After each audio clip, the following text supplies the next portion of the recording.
Այսօր տեղի կունենա Վրաստանի վարչապետի եւ Ուզբեկստանի նախագահի հանդիպումը դեմարդեմ եւ ընդլայնված ձևաչափով, որից հետո երկու երկրների համապատասխան գերատեսչությունների միջև տարբեր ոլորտներում համագործակցության վերաբերյալ հուշագրեր կստորագրվեն։ Մինչ այդ Իրակլի Կոբախիձեն պաշտոնական ընթրիք է կազմակերպել Ուզբեկստանի նախագահ Շավկաթ Միրզիյոևի պատվին։ Հյուրերը ֆունիկլյորով բարձրացել են եւ դիտել մայրաքաղաքի տեսարանները։ Ուզբեկստանի նախագահի պատվին Թբիլիսիի հեռուստաաշտարակը լուսավորվել է Ուզբեկստանի Հանրապետության դրոշի գույներով։ Վարչապետի մամուլի ծառայության տեղեկությամբ կառավարության ղեկավարը ընդգծել է, որ Ուզբեկստանից Վրաստան բարձրագույն մակարդակով իրականացվող առաջին այցը մեծ նշանակություն ունի երկկողմ հարաբերությունների զարգացման համար։ Շավկաթ Միրզիյոևը Վրաստան է ժամանել երկօրյա պետական այցով պատվիրակության ուղեկցությամբ։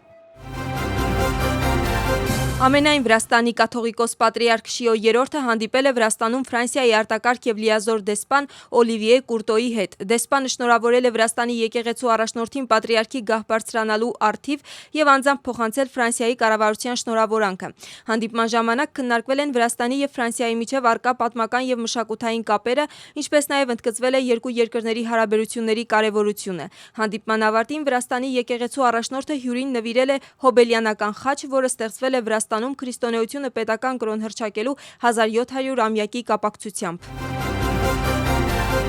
Էլենե Խոշտարյայի բժիշկը հայտարարում է, որ հիվանդի նախնական հետազոտությունների արդյունքներով արձանագրվել են որոշ փոփոխություններ եւ մասնագետների խորհրդակցությունից հետո կսկսվի ճառագայթային հետազոտությունների կազմակերպումը։ Այս մասին փոփոխությունների համար կոալիցիա կուսակցության առաջնորդ Էլենե Խոշտարյայի բուժող բժիշկը հայտնել է Վիվամեդ կլինիկայից դուրս գալուց հետո։ Նրա տեղեկությամբ ընդդիմադիր քաղաքական գործչի առողջական վիճակն այս պահին անփոփոխ է, քանի որ հիմնական հիվանդության բուժումը դեռևս չի սկսվել։ Դատապարտված Էլենե Խոշտարյային հուլիսի 1-ին Ռուսթավի կանանց բանտից տեղափոխել են Վիվամեդ կլինիկա։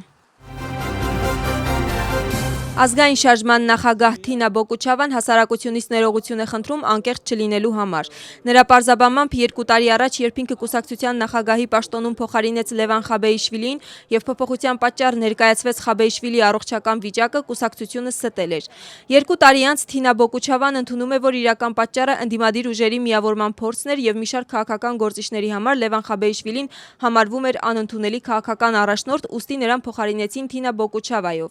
Իշխող թիմում հայտարարում են, որ ազգային շարժման կողմից սուտն ու ոչ անկեղծ լինելը իրենց համար անակնկալ չեն։ Վրացական երազանքը խոսում է ընդդիմախոսների ծանր վիճակի մասին։